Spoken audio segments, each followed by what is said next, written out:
Bismillahirrahmanirrahim. Assalamualaikum warahmatullahi wabarakatuh. Selamat pagi, selamat sore, selamat malam, salam sejahtera untuk kita semuanya. Alhamdulillah kita bertemu lagi di dalam video virtual ini, dalam perjumpaan virtual ini, di mana kita akan membahas mengenai tentang lanjutan materi sebelumnya yang sudah dibahas pada pertemuan sebelumnya. Nah, untuk pertemuan ketiga kali ini, kita akan membahas mengenai tentang direct marketing dan advertising. Tentu saja dosen pengampunya itu saya sendiri, Selvi Fauzar, dan Ibu Dwi Septi Haryani.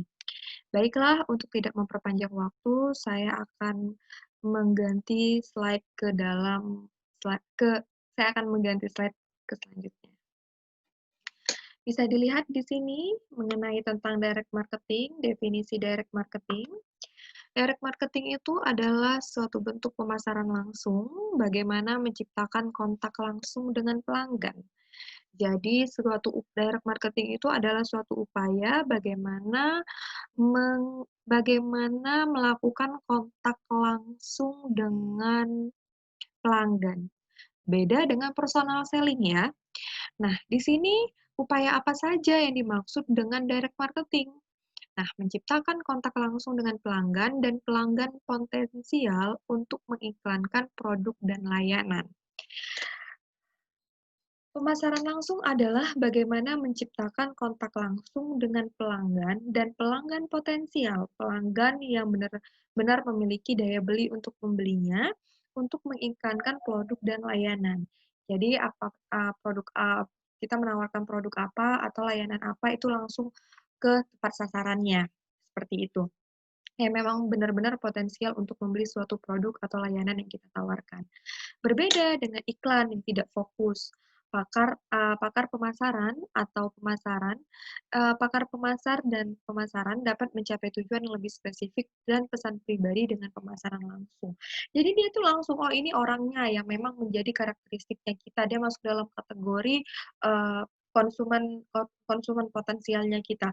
Kita langsung mencapai sasaran. Kalau iklan tuh kan enggak. Kalau iklan itu kan dia men-share di mana saja, terserah siapapun kita belum tahu segmen kita yang mana, yang penting kita mempublis. Nah, disitulah kita baru dapat memfilter mana yang tertarik dengan produk yang kita tawarkan. Tapi kalau pemasaran langsung tuh tidak. Pemasaran langsung tuh benar langsung ke tepat sasarannya, orang yang benar-benar potensial atau orang yang memang menjadi customer loyalty-nya kita. Jadi kita langsung memberi penawaran kepada konsumen yang memiliki karakteristik seperti itu. Pemasaran langsung, jika ditangani dengan benar, akan dapat menghasilkan penjualan tinggi dengan biaya yang relatif rendah. Saat ini, banyak jenis pemasaran langsung dari cara tradisional ke cara modern menggunakan teknologi internet. Nah, pada bagian ini ada kata-kata yang dimana bahwa ketika kita menggunakan pemasaran langsung, itu tandanya kita sudah tahu konsumen potensial kita siapa. Kita sudah tahu segmen pasar kita itu siapa-siapa aja. Jadi kita tuh udah tidak mencari lagi, tapi kita sudah mengetahui konsumennya kita. Kita langsung memberikan promo terbaru, entah itu berupa kiriman SMS, entah itu berupa telepon, entah itu berupa email, entah itu berupa banyak hal ya, media-media perantara yang langsung kepada sasarannya kita, seperti itu. Jadi kita tidak mencari pasar lagi, kita sudah tahu pangsa pasarnya kita tuh siapa-siapa saja.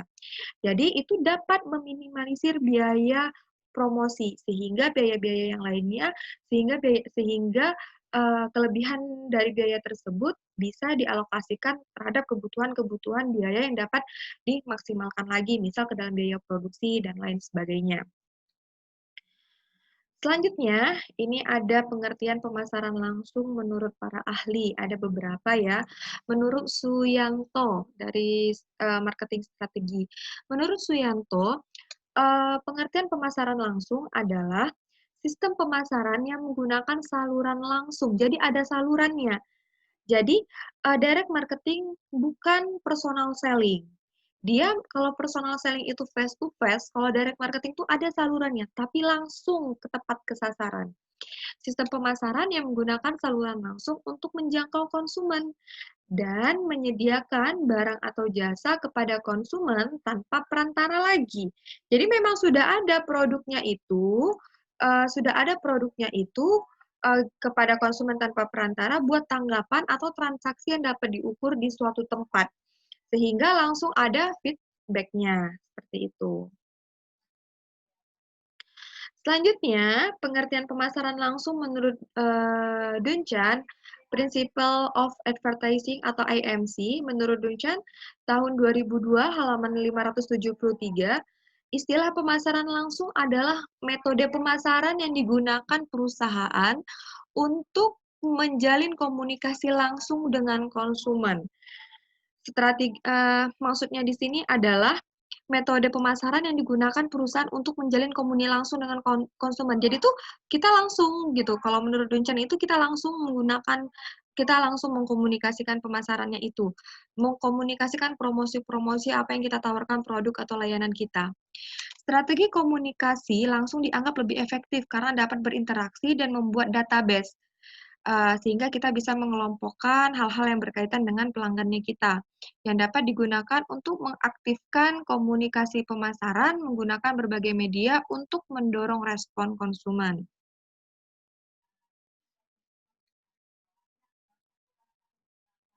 Sorry.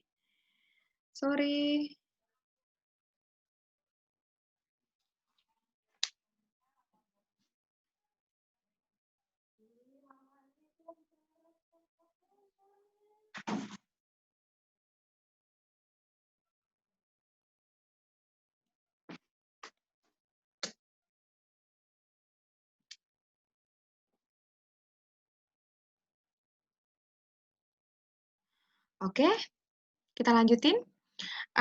Jadi, menurut si Duinchan, bahwa pemasaran langsung adalah metode pemasaran yang digunakan perusahaan untuk menjalin komunikasi langsung dengan konsumen. Nah, sama sih, intinya tuh seperti itu.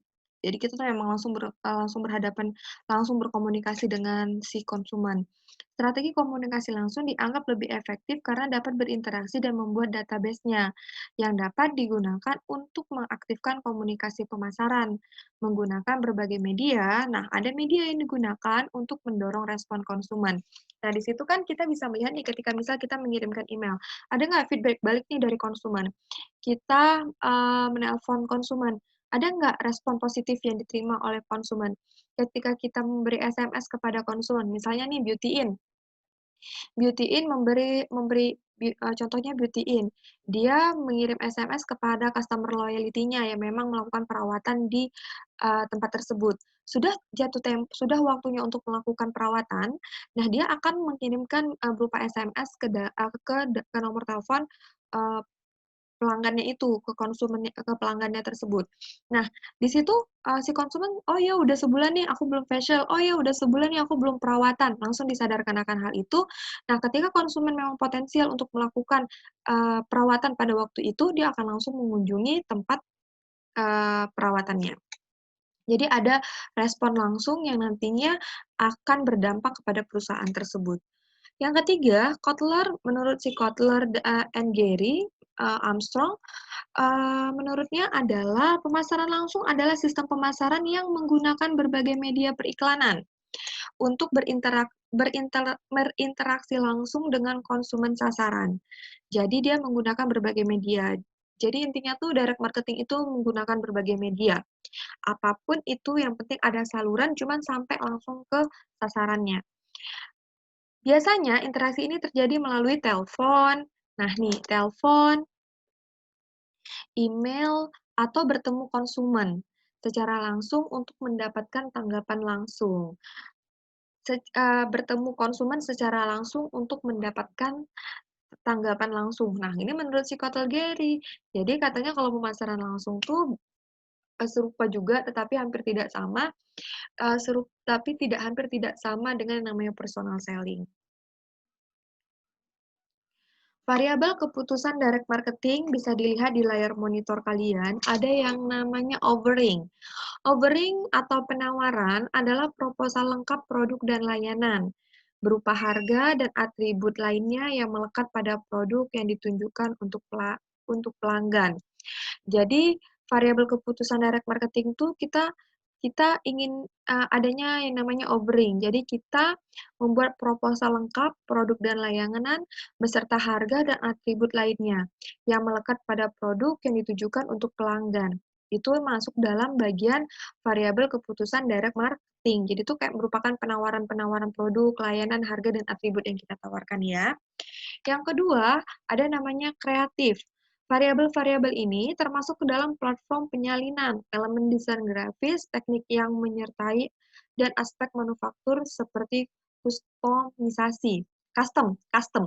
Kreatif itu maksudnya tuh custom. Custom itu pemesanan. Jadi kita memberi penawaran kepada mereka pilihan-pilihannya. Nanti tergantung kita melihat respon dari konsumen tersebut. Dia ingin memesan yang seperti apa yang kita tawarkan.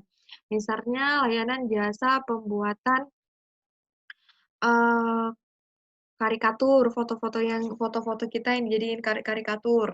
Nah, kita memberi contoh-contohnya, nanti tergantung dari custom-nya si konsumen. Nah, kita langsung kirim ke entah itu emailnya, entah itu ke WhatsApp-nya, atau di mana saluran pribadi si konsumen yang dapat kita tuju. Yang ketiga, media. Ada berbagai macam media yang tersedia untuk pemasaran langsung. Nah, tadi ini yang disebut sama dengan si Gary ya, Gary Armstrong, email, telepon, SMS, internet atau web, dan media sosial lainnya. Misalnya Instagram, Facebook, dulu masih ada pet ya. Terus udah kayak gitu, sekarang ini apalagi ya yang bisa dimanfaatkan, eee, pengiriman, pesan ke Shopee, ya kan. Terus kalau kita punya ke Tokopedia, Bukalapak, selalu ada tuh yang memberi pesan ke kita secara personal, sesuai dengan karakteristiknya kita. Misal kalau kita sering memesan baju, nah, misalnya kita sudah beberapa kali nih, sering memesan baju di toko tersebut, pasti akan ada aja dia menawarkan sesuatu hal yang serupa. Pasti dia akan ada aja menawarkan sesuatu hal yang serupa.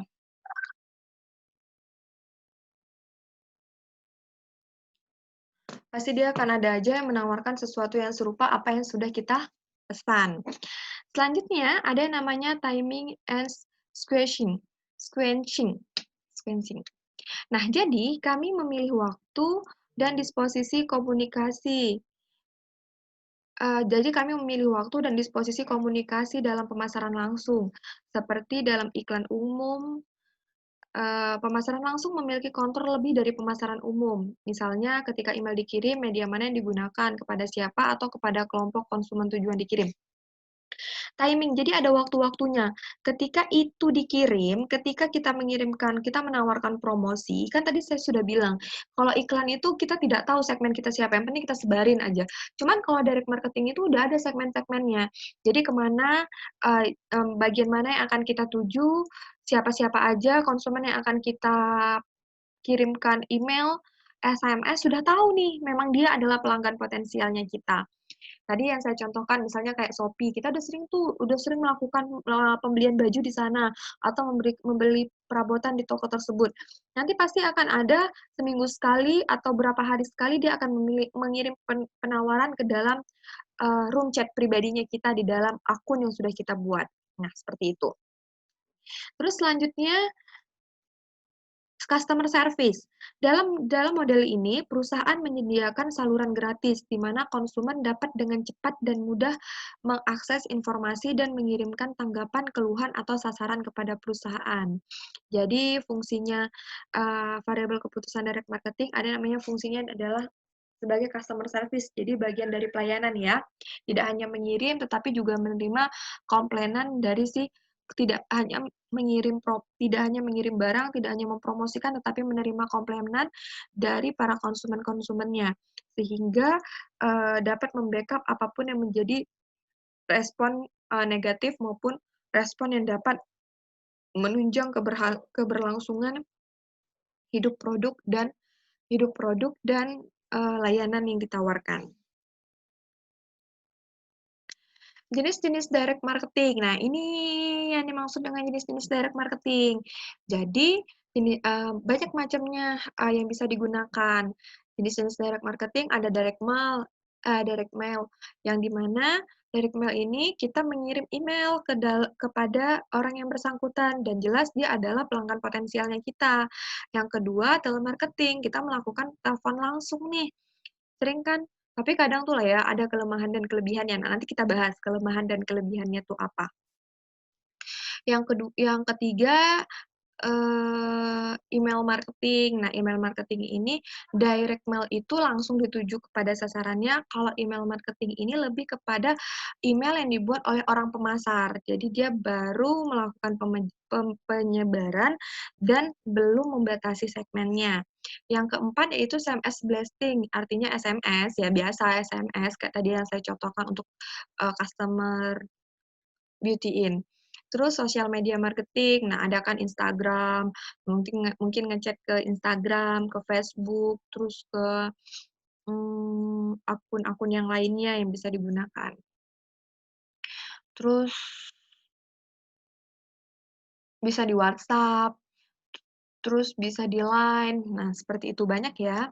Direct selling yaitu penjualan secara langsung tapi dengan menggunakan sales promotion. Jadi penjualan secara langsung dilakukannya dia meskipun ada perantara-perantaranya.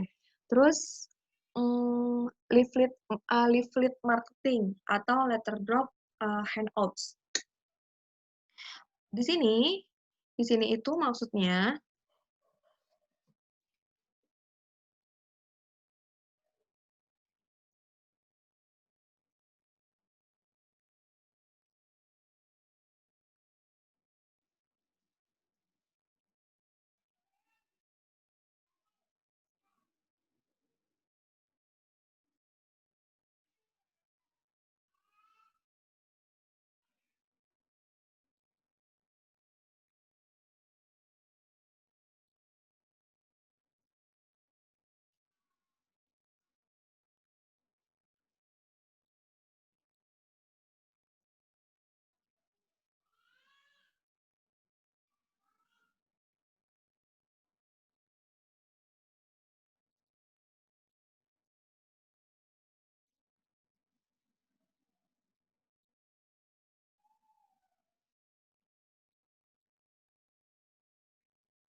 oke, kita lanjutin.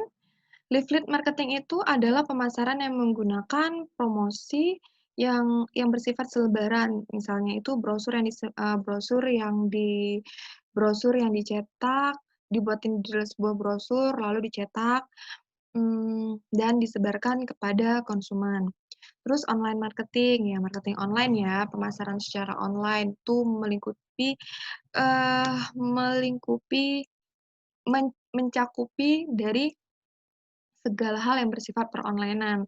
Terus TV home shopping. Nah, ini merupakan jenis, direct marketing. Manfaat direct marketing. Jadi, direct marketing ini tentu saja memiliki manfaat yang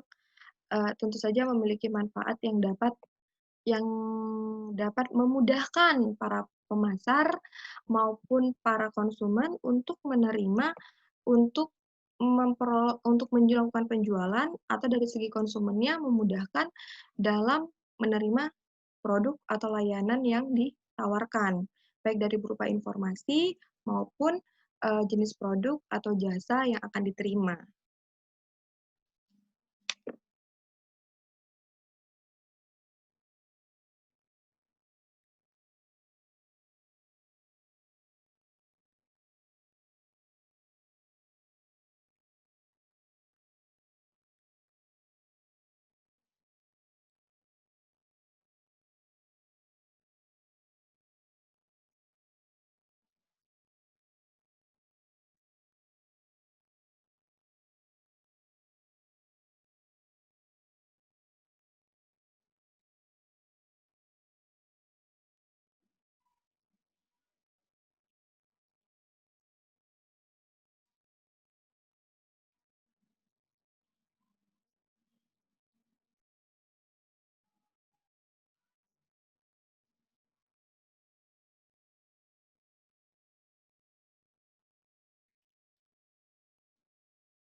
Nah, dilanjutin, ini bisa dilihat di layar monitor kalian semuanya, manfaat dari direct marketing.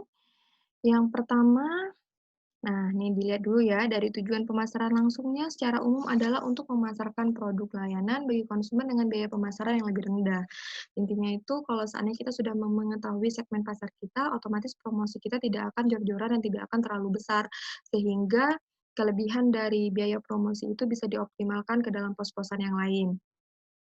Karena kita sudah mengetahui nih segmen pasar kita yang mana, jadi kita sudah bisa meminimalisir biaya tersebut.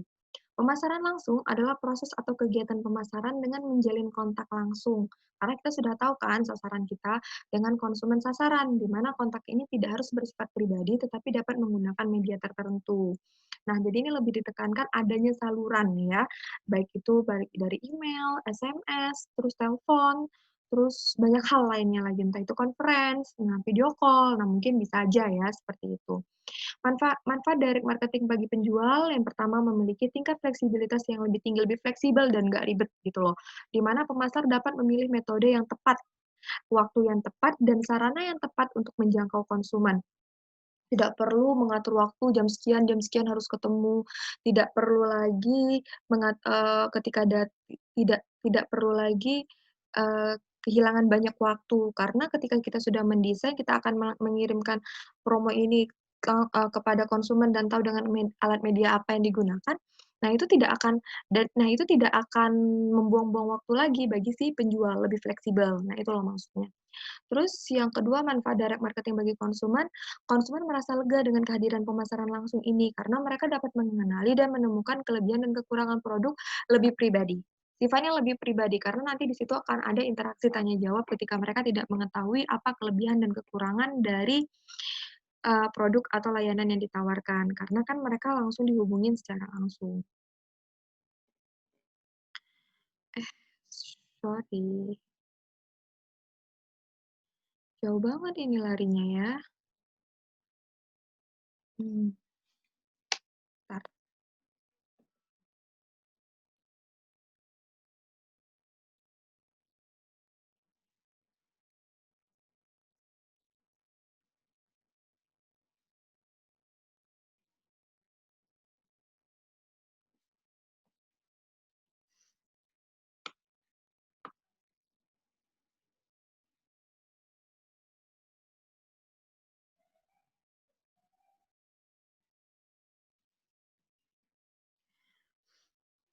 Selanjutnya, keuntungan dan kerugian dari direct marketing. Jadi sebenarnya, tidak melulu tentang kelebihan yang bisa didapatkan dari direct marketing ini. Otomatis ada kekurangannya juga yang bisa kita pelajarin. Sama kayak orang, ada kelebihan dan ada kekurangannya. Nah, untuk penggunaan promosi pun juga ada kelebihan dan kekurangannya. Nobody is perfect ya. Keuntungan dan kerugian direct marketing, yang pertama keuntungan dari selective research. Nah, di sini apa itu selective research? Marilah kita baca. Potong ya.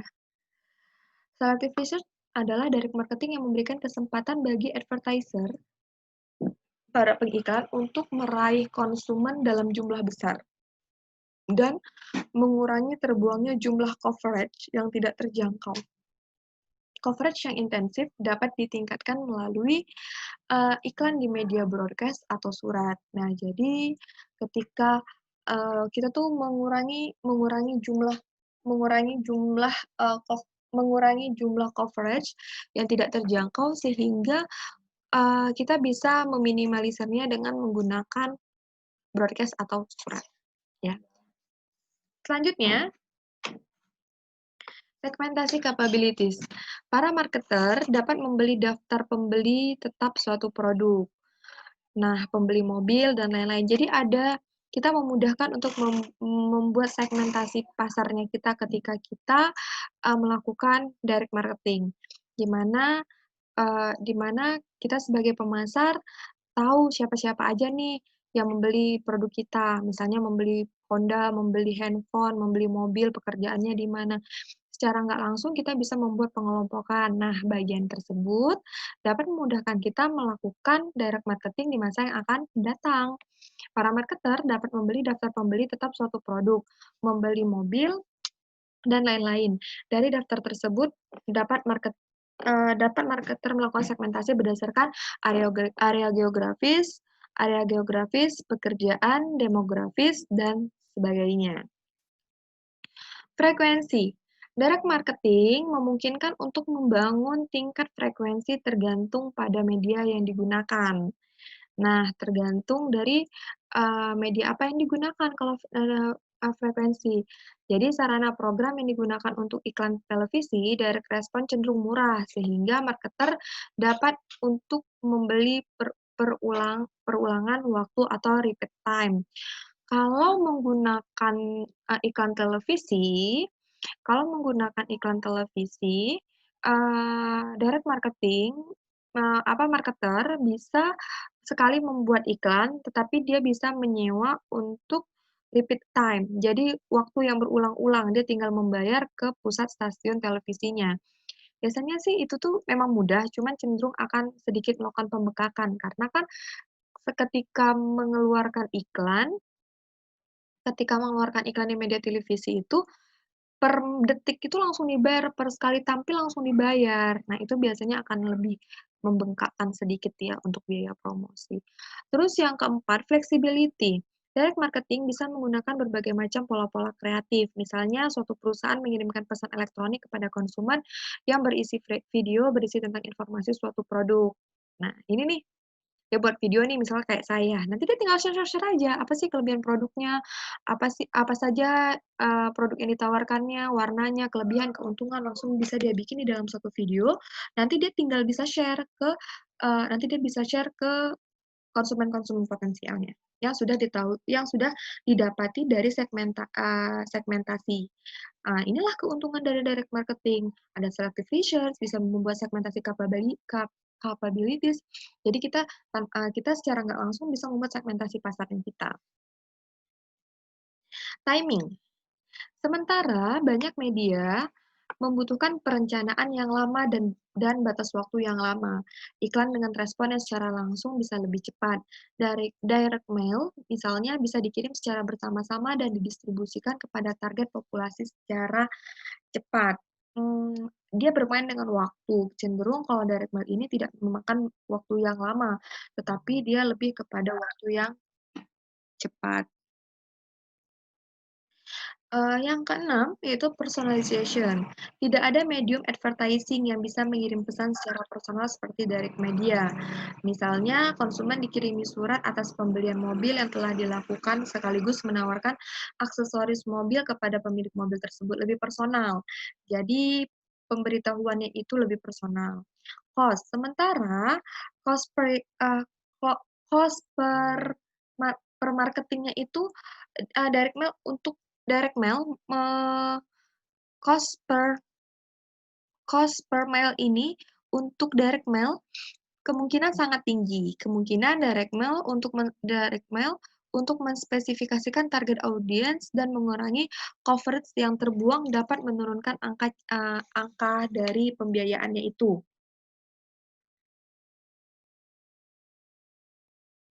Selain itu,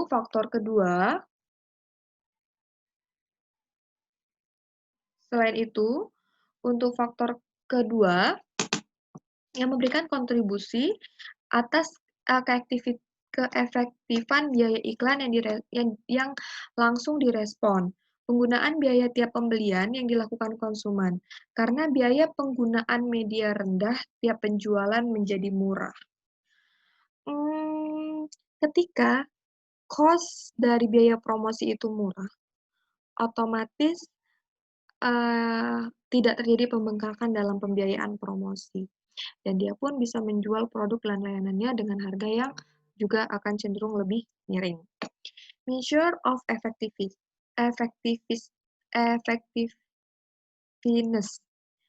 Efektif. Tidak ada medium lain yang bisa mengukur keefektifan usaha-usaha advertising seperti direct response. Feedback dapat diterima secara langsung dan selalu akurat. Kerugiannya, dan ini kita bisa lihat kerugian dari direct marketing. Yang pertama, image factors. Direct mail dianggap sebagai junk mail. pesan yang tidak penting oleh konsumen. Jadi ada beberapa konsumen meskipun dia potensial sendiri, dia merasa, "Ah, mengganggu, sering banget sih chat aku, kan juga nggak kebaca, ketimbun." Yang RAM handphonenya kecil jadi malah makin berat, dia merasa terganggu. Sekalipun pesan tersebut dikirim oleh perusahaan-perusahaan besar, banyak konsumen yang membuang pesan tersebut sebab mereka menganggap pesan itu tidak penting. Padahal udah didesain semenarik mungkin dan seapik mungkin pun, ketika mereka merasa tidak penting, ya mereka langsung langsung delete gitu ya kan. Yang kedua, accuracy. Salah satu keuntungan dari salah satu keuntungan direct mail dan telemarketing adalah salah satu keuntungan direct mail dan telemarketing adalah dapat menargetkan konsumen potensial secara spesifik. Tetapi, keefektifan metode tersebut tergantung pada daftar pengguna yang akurat. Bila konsumen pindah tempat tinggal atau adanya perubahan pekerjaan, maka selektivitas akan menurun. Jadi, apa namanya, accuracy ini adalah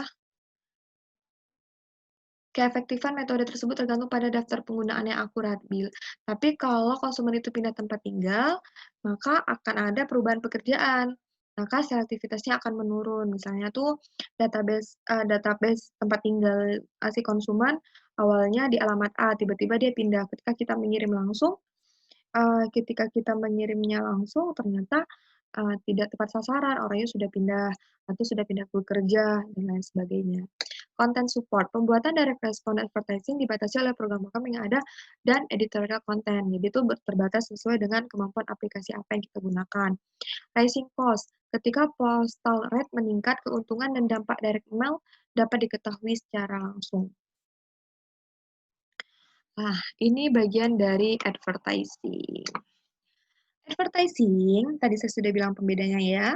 Advertising adalah jenis jasa periklanan yang berguna untuk mengekspresikan peluang sekaligus mendramatisasi produk yang dijual oleh perusahaan melalui menggunakan percetakan dengan warna berseni supaya dapat menarik perhatian konsumen atau pelanggan. Advertising itu ada iklan yang ada advertising ini lebih kepada bentuk percetakan ya kalau ditangkap di sini. Nah, dia ada yang berupa iklan online, ada yang percetakan, tapi kalau di sini ditekankan yang lebih kepada percetakan. Ternyata kalau online itu ada beberapa para pakar teori mengatakan dia masuk ke dalam direct marketing. Advertising adalah suatu usaha yang bergerak di bidang periklanan. Advertising tidak bisa lepas dari yang namanya ide, karena untuk membuat iklan membutuhkan ide bagus dari kreatif, baik penggunaan warna, kosakata, terus desain-desain gambarnya, terus gambar yang digunakan. Nah, itu harus disetting semenarik mungkin. Iklan merupakan pula suatu komunikasi. Ia melibatkan produsen sebagai komunikator. Fisik iklan itu sendiri sebagai answer pesan, media sebagai saluran, dan khalayak sebagai publik yang ditujunya. Ini seperti kita lihat, ini produsen membuat iklan menggunakan media, ini khalayaknya, ramai, dan apa sasarannya. Ini adalah model komunikasi dalam advertising, jadi banyak pos-posannya ya.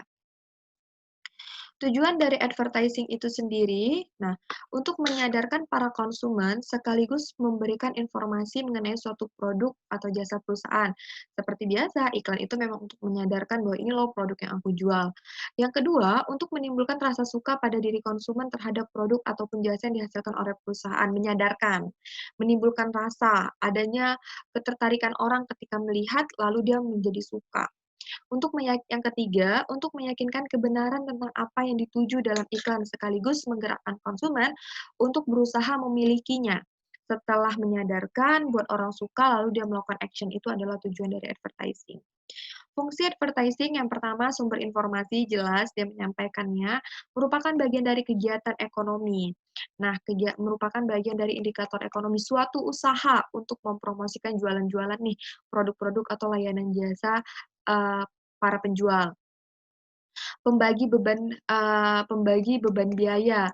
Jadi itu sudah dipos-poskan, ini bagian dari biaya periklanan ada, bagian untuk direct marketing-nya ada, bagian untuk, eee, logistiknya ada, macam-macam ya. Sumber dana media, terus identitas produsen, dapat diperkenalkan, terus sebagai sarana kontrol. Ini ada manfaat dari advertising, bisa dilihat, mengingatkan konsumen dan prospek konsumen mengenai manfaat dari produk atau jasa yang ditawarkan, sebagai pengingat. Yang kedua, membangun dan mempertahankan identitas perusahaan. Jadi memperkenalkan, memperkenalkan identitas perusahaan, untuk keberlangsungan brand image perusahaan itu nantinya. Yang ketiga, meningkatkan reputasi perusahaan. Bagaimana cara menaikkan reputasi perusahaan ketika bisa membuat advertising periklanan yang baik. Nah, bagaimana juga dengan, responnya pasar, pasti akan mempengaruhi reputasi perusahaan. Yang keempat, mendorong konsumen untuk membeli lebih banyak. Yang kelima, menarik konsumen baru untuk mengganti konsumen yang hilang. Nah, jadi apabila konsumen satu persatu malah menghilang, jadi kita bisa memanfaatkan advertising untuk, munculnya konsumen yang baru. Yang keenam, membantu meningkatkan penjualan, jelas dong ya. Karena kalau sudah sudah sudah tertarik orang, lalu, muncul ingin membeli, lalu dia melakukan action, otomatis membantu meningkatkan penjualan. Yang ketujuh, mempromosikan dan memperkenalkan bisnis ke konsumen, investor, dan pihak-pihak lainnya. Ciri-ciri advertising, yang pertama mengkomunikasikan tema. Periklanan mengkomunikasikan pesan penjual, tentang produk dengan suatu tema tertentu pada khalayak ramai, pada khalayak. Terus, bersifat jangka panjang, periklanan memiliki dampak yang tidak langsung dan dilakukan dalam konteks upaya promosi. Bersifat jangka panjang periklanan ini. Yang ketiga, dapat membangun citra perusahaan. Periklanan ditujukan untuk membantu citra baik terhadap manfaat suatu produk yang ditawarkan maupun kepada perusahaan. Membedahkan diri. Setiap iklan pasti berusaha menunjukkan identitas produk dan produsennya secara tegas, sehingga terlihat perbedaan dan keunggulan dibandingkan dengan produk bersaing. Ketika melakukan compare, itu lebih digampangkan. Yang kelima, memberi nilai. Iklan memberi nilai anggapan terhadap produk atau jasa yang ditawarkan, sehingga akan muncul persepsi tertentu dalam diri konsumen terhadap produk tersebut. Syarat-syarat advertising yang baik, nah ini bisa dilihat di layar monitor kalian semua. Yang pertama ada rumusannya, uh, attention, perhatian, interest, adanya minat, desire, kebutuhan, conviction, itu keinginan, action, tindakan. Jadi syarat itu ketika membuat periklanan harus ada yang bisa memusatkan perhatian konsumen. Lalu bagaimana bisa mempengaruhi minat konsumen? Lalu ketika dia berminat, dia menjadi butuh untuk membeli produk itu. Dan ketika dia butuh, dia langsung berkeinginan untuk melakukan pembeliannya dan dia langsung melakukan pembelian. Jadi sekompleks itu loh untuk membuat advertising.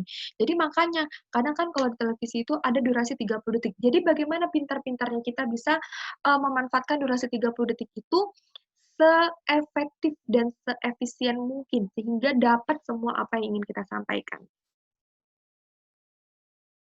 Terima kasih. Nah, sekian ya, penjabaran mengenai tentang direct marketing dan advertising.